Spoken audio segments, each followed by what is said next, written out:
sizlarga Alloh ming bersin deymiz.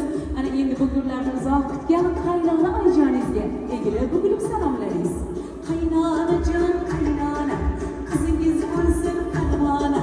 Qaynonajon, qaynona, sakzinaxon bo'lsin farmona.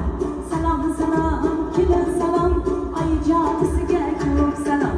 Qabul qiling oyijonisi, mehribonisi, sizga salom yor yor. Kelin salom yor yor. Saidappa, chiroyligim, qadrdonim, muborak bo'lsin. Xudo onajonlarimiz tomonidan, Xurshidaxon onajon tomonidan bir chiroyli biroz qarsak chalib qo'yamiz. O'g'il tuqqan mehribon onajonga tilla o'zikilar taqdim etildi.